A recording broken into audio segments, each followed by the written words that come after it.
you may look at that teammate and just chalk it up to, I don't like that person. But when you're able to pull out, like, okay, they are this way because that's just their natural behavior and personality type, then it gives a little better insight.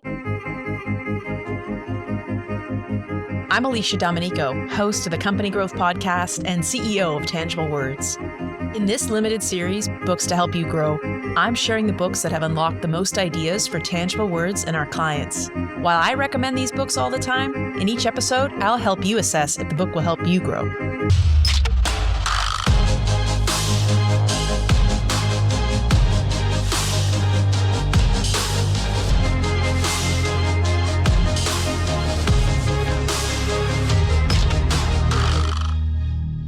How is it that so many parts of your job can wear you down, even if you were the person who created the job? I think I have an answer to that question that a lot of you probably ask, but to answer it, I'm going to turn to a few other resources. There's a number of things I want to do in this episode. I want to talk to you about a wonderful tool to use in your day-to-day called Crystal Knows. I want to talk to you about Gallup's strength-based leadership book and how it really focuses on the importance of creating trust in your working environment.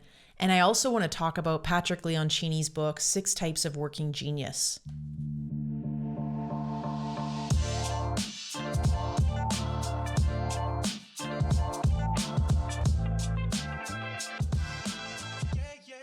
It's the honeymoon phase. You love coming into work. You love the work that you're doing. You're intrigued by the people that you're working with. But then, conflict. Something that always ends the honeymoon phase in every relationship or workplace culture is the arrival of conflict. And so much in the Western world, we are taught to fear conflict or avoid it. But there are ways to work through conflict, and any workplace and relationship will be stronger for the way in which you work through it. But first, you need some tools to understand yourself and how to communicate through them. That's what this whole episode is about. Patrick Lencioni's book, 6 Types of Working Genius, A Better Way to Understand Your Gifts, Your Frustrations, and Your Team, was released in 2022. All of Lencioni's books start with a fable, and he's been a best-selling author before, and I think when you start reading this book, you'll find it's such an engaging narrative style, you won't want to put it down. In the fable at the beginning of Lencioni's book, 6 Types of Working Genius, a man has created a job for himself after struggling his whole working career, only to find out that he is no longer loving the job that he created for himself. Ask any parent and they'll tell you there are simply jobs that you have to do in your daily life that you don't want to do. Folding laundry, it's got to get done. You don't necessarily want to do it or enjoy it. And that's the same with your workplace, Lencioni explains. The key to not just surviving but thriving in your workplace is to understand the jobs that you love to do and to make sure that you have time to do those things throughout each of your weeks of work. The things that are easy for you, your working geniuses, he calls them, can be really energizing. They're the things that you love to do because they're easy, or you find yourself feeling productive or a sense of completion from them. Or maybe it's just the fact that you feel like a genius when you're doing them. It's the kind of feeling that will keep you going despite having to face some of those harder or boring folding laundry type of tasks that you sometimes get stuck with in any workplace and in any household. It makes me think about what my friend Jeremy Bout, CEO of Edge Factor, explained to me a long time ago with a question. Why are we spending all this time focusing on what we're not good at? We're constantly trying to perfect people and make them good at all the things instead of just pairing them with somebody who is strong at the things that they're weaker at. It's a great question, and to understand the theory behind that, I'm going to turn to Gallup's book, Strength-Based Leadership. Strength-based leadership really has about 100 pages that you need to read, which is the theory of strength-based leadership. Part 1 is about investing in your strengths, which means you need to know what they are. Part 2 is about maximizing your team, which is what Jeremy Bout was talking about in terms of pairing up the individuals who can strengthen each other. And Part 3 is understanding why people will follow you. One of my favorite points made in Gallup's strength-based leadership books is how we tend to recruit by job function to fulfill teams, and we tend to ignore individual strengths. One of the points about maximizing your team that I absolutely love here is thinking about how your team is functioning now and where your gaps are as a team. So you hire someone who can come into that team to fill those gaps instead of thinking about just the job function that needs to be done. Of course, when we talk about indexing our own strengths as leaders, we often aren't even aware of what strengths we hold, let alone the inner strengths of our team. I think there's a great fear of indexing skills in the workplace because part of us is always wondering if we even have the ability to assess a person's strength. Is it based in reality, the way that you see that person? You might think that a person has that skill or doesn't have that skill, but the fact is the situation or even you might not be the best measuring stick. So these tools come into play in order to help you really get a handle on that. Additionally, I think there's a great hesitation in workforce to really start with an idea of job function versus individual strength measurement because strengths can change over time and people can influence that based on the leaders or the managers of a team as well as the work that has to be done. And that's where the tools of Patrick Lencioni's book and also Gallup's strength-based leadership book can really help you identify what your skills are. I know you have probably heard of measurement tools of all kinds. You know about the color system, you know about Myers-Briggs, you know about disc profiling. There are lots of different ways to measure strengths. What's unique about Gallup's approach for strength-based leadership and Patrick Lencioni's is it's really talking about the working geniuses of workplace life, not your personal life, but looking at how people influence each other and the work that needs to be done might be easier for some people than it is for others. And building out your teams to create that ease for everybody creates a really nice workplace culture that everybody wants to contribute to. But before we talk about an app that will help you change the way you communicate with prospects, with clients, with people within your own workplace, and the ones that you might want to hire, the key lesson from Lencioni and Gallup is to understand that you are not just hiring for individuals, but that you are looking at how an individual will form part of a team. And that leads you into looking at how an app can help you change the way you communicate in that team. And the other key lesson is to look at the fact that there are some jobs nobody wants to do. And when you know that some jobs are easier for some people than others, and you index those skills, you can build a more cohesive team by pairing each other up with strengths and making sure that the work that has to get done gets done by the people who are best able to do it versus the ones who get forced to do it all the time and end up creating a job or doing a job that they hate.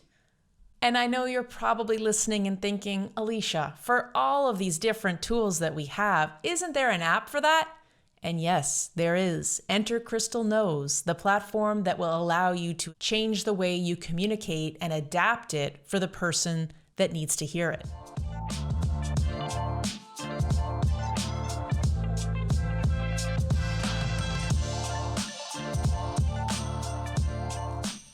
Crystal Knows is an app that can tell you anyone's personality without getting them to do a personality assessment. They do it all with AI that analyzes millions of online data points to accurately identify a person's motivations, communication style, and other behavioral traits. I invited Crystal Knows customer success manager Brook to the show because I wanted to dig into her deep knowledge of why understanding personalities is so important in leadership and team building and how it can reduce problems like burnout and interpersonal clashes. We got into all of that later in the conversation, but first, we kicked off with some context about what the app was designed to do. So yeah, it's awesome to be here. I am Brooke, and at Crystal, we're really focused on being an adaptive selling platform. And with that, we use DISC, which is a personality framework, to just give insights about ourselves and others. And I think what that's doing is our software really helps organizations and just teams in general be more effective in selling to or communicating with people based on their preferred styles and motivators. So you're really meeting people where they prefer to be met communication wise. So it can be a more effective relationship in building that rapport. And it's interesting that you introduce it as adaptive selling because one of the places that a lot of companies jump in with you first is actually on the recruitment and then the team building side.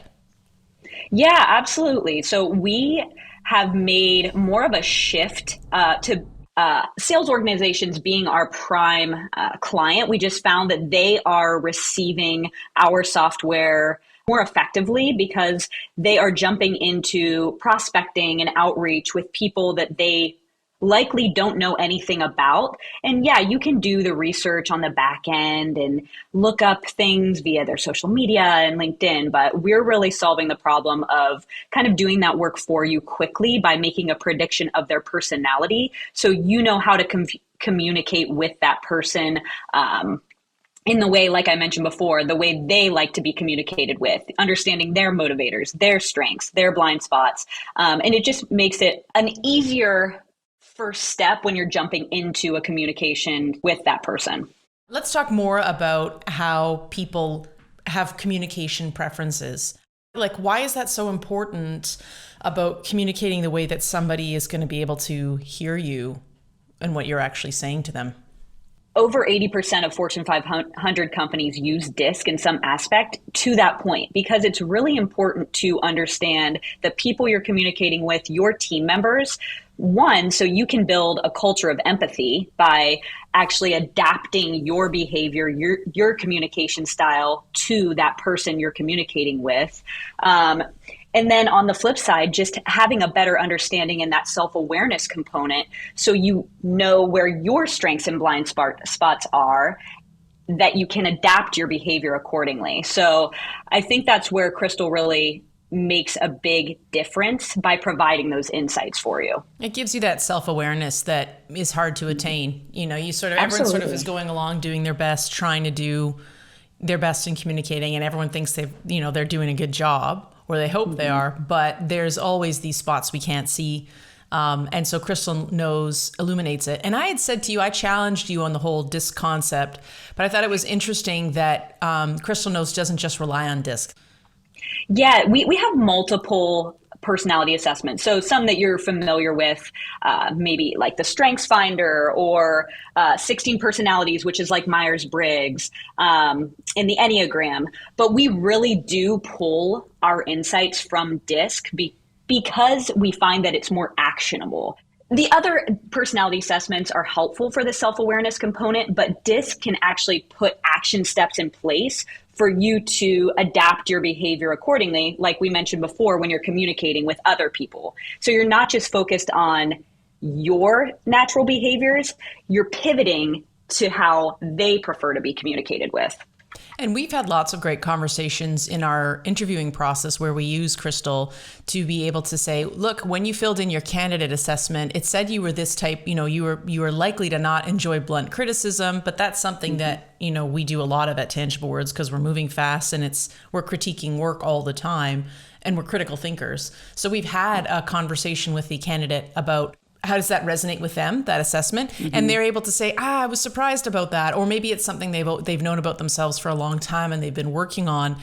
But ultimately, at the end of the day, it's a language to put to something to even be able to have the conversation about, hey, actually, we didn't realize, but this thing is really important to us. This, in my example, blunt criticism element.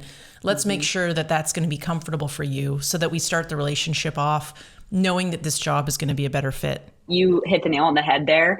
It's really about providing a common language within your team. So when you use something like DISC, I think some people get caught up in, okay, are you pointing out something wrong that I'm doing? Are you seeing my blind spots? It's actually the complete opposite of that, because you are trying to recognize where those team members naturally can succeed and bring the most value based on their energizers and their strengths.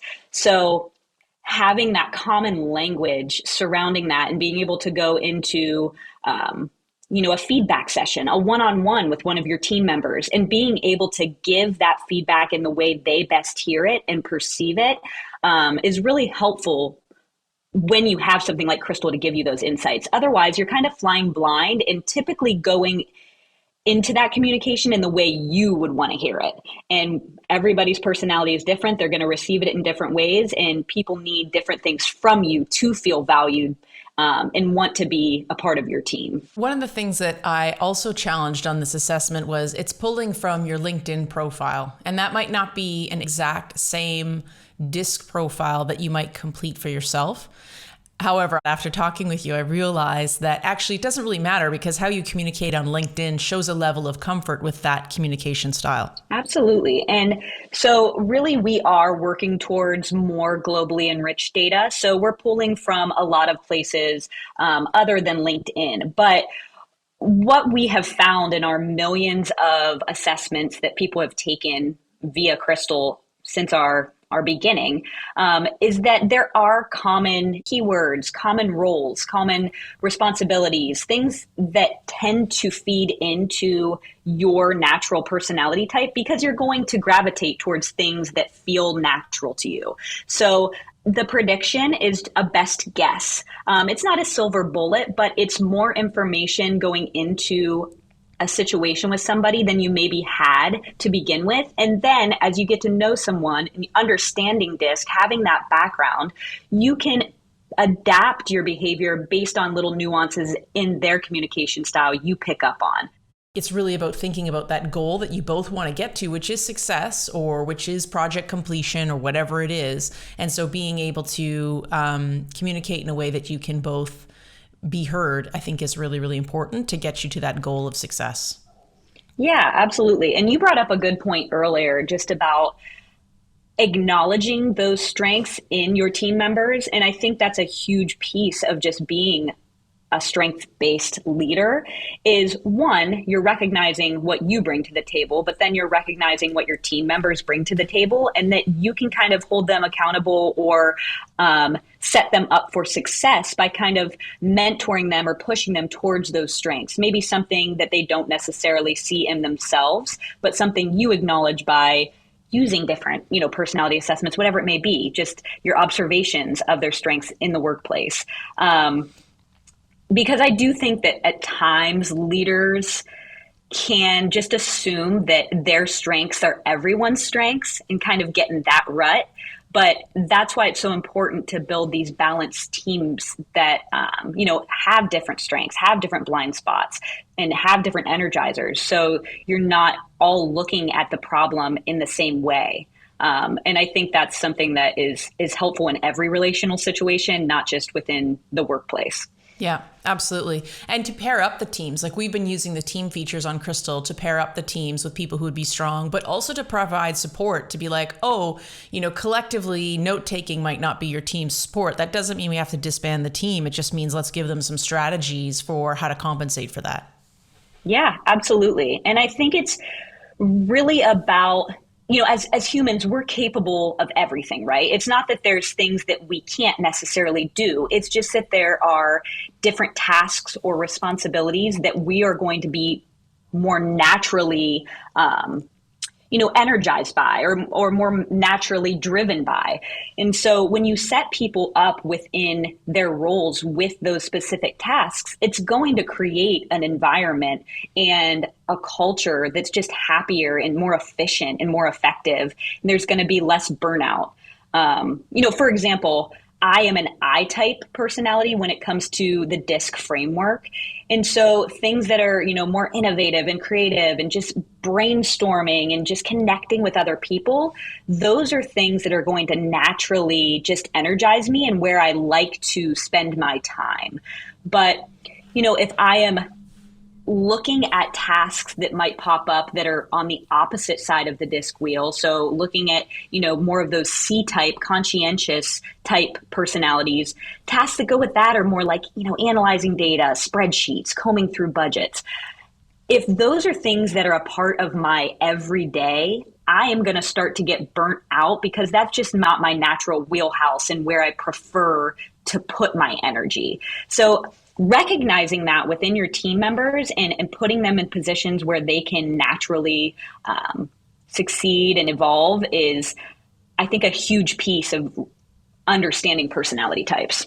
That is absolutely the core of the 6 types of working genius. He has these people in an office and at one point they loved their job, but then their job got to be, doing a whole other set of skills that they had to do all the time. And it's not that, what he's very careful about saying, it's not that you don't have to do things that you don't like to do sometimes. We all have to pay bills and fold laundry, which nobody particularly likes doing, I don't think. But we all have to do things like that. But it is about how you spend the bulk of your day and your time on the types of activities that are going to re-energize you, or even just making sure that you have those sprinkled through to re-energize you can make a difference. Absolutely. And at Crystal, we tend to call that the energy cost of that task, which just resonates with me because when you're really thinking about the disc map in general, I know I keep referring back to that, but it's such a good way to visualize when there's the 4 quadrants and understanding the behaviors that go with each personality type.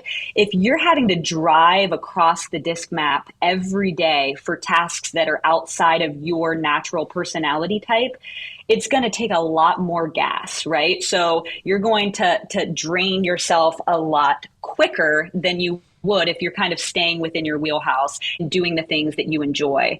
And I think that same goes for, the leadership portion of that.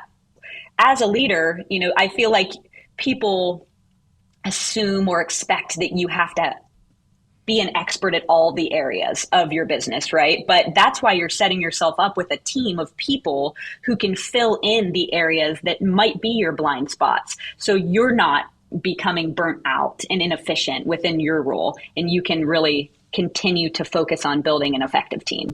Absolutely. One of the things that I think is so important about Crystal Knows right now is how competitive the workforce is. And when I say competitive, I mean it's very hard to find talent, people who want to do the jobs that we have, or people who are skilled to do the jobs that we have. Because, as some people say it, we're pulling from the same labor pool all the time. So people are just shifting between roles of the same, market community. Or maybe it's just that we've been training people for the wrong roles for a long time, and the pace of change is accelerated and we need retraining. How do you see Crystal Knows as being able to support this really difficult to find people and hire best fit people, I guess?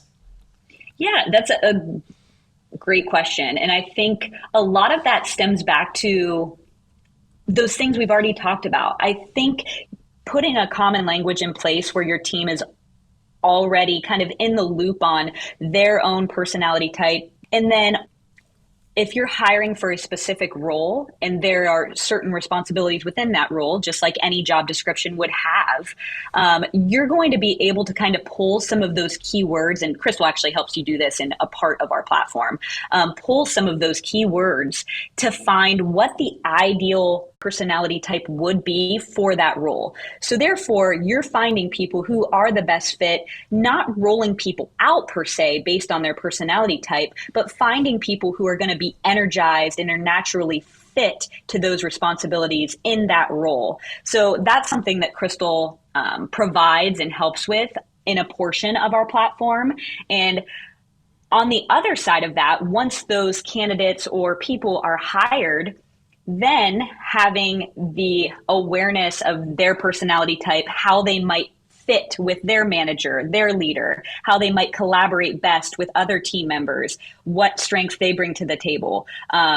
We have something called playbooks at Crystal that really kind of helps you look into certain circumstances of brainstorming with a team or working with a team. And I think all of those ways are supported through DISC via Crystal's platform. I also love the playbook where you have resolving conflict in a team, because one of the things that I found this with contractors, hiring them to do like a renovation, a little bit of conflict in the relationship early on isn't necessarily a bad thing. It's how you work through that conflict, because you can't avoid conflict. That's so true, because initially without a common language like DISC, you may look at that teammate who happens to be an opposite personality type as you and chalk it up to, I don't like that person. But when you're able to pull out like, okay, they are this way because that's just their natural behavior and personality type, then it gives a little better insight on, one, how you can adapt to make that collaboration more effective. And then two, just being more empathetic towards how other people operate and what you can learn from that as a team. So that's something that I really enjoy. And I'm obviously a personality geek, so all this stuff excites me. But knowing as much as you can about another person is helpful in any rapport building and relationship. I think one of the things that we're very passionate about tangible words, and a lot of other employers join us in this, is hiring for diversity. Yeah, absolutely. And I think that's a part of building that balanced team, right? Is making sure you're including people with different experiences, different backgrounds, different abilities, different strengths, and playing into those. And the more you do that, the more effective team you're going to be building. I think that starts with just understanding people as a person first.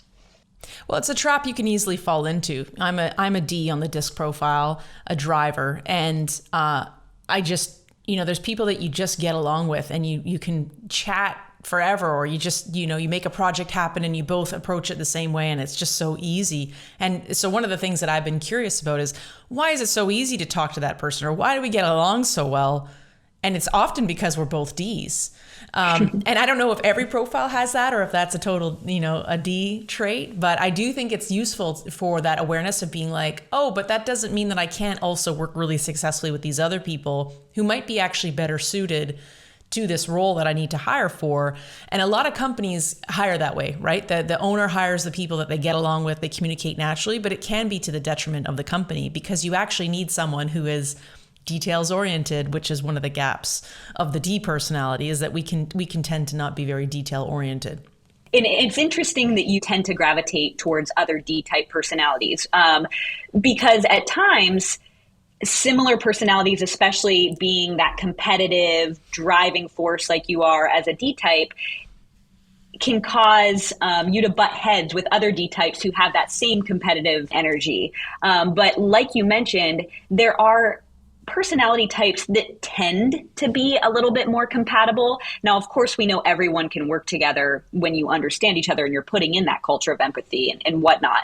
But you mentioned that detail-oriented person is probably going to be helpful for you in filling in some of those blind spots. And that's so true, because the D-types who tend to be more high-level and results-oriented, they're going to really find value from working with a C-type personality who is that meticulous, detail-oriented, research-driven type of person, because you're going to be driving the car and they're going to be fixing the holes while you're driving it. And I think that goes in the same way with I-types and S-types. And we could get into all of those different dynamics of personalities, but you're spot on when you say you're looking to kind of fill those gaps with team members and not just want to gravitate towards your own personality type within your team. Yeah, that's what we've noticed, is that the role that we needed to hire for to replace me in operations was actually a C role, someone who could do details and could fix the things that I didn't always have time to do and that I didn't enjoy doing.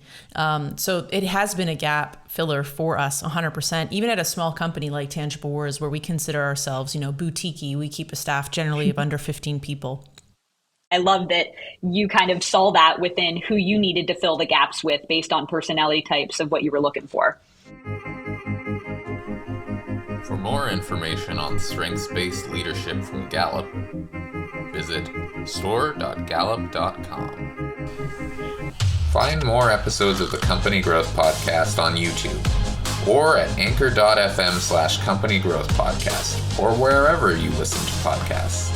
And if you've got a company growth story you'd like to share, reach out to Tangible Words.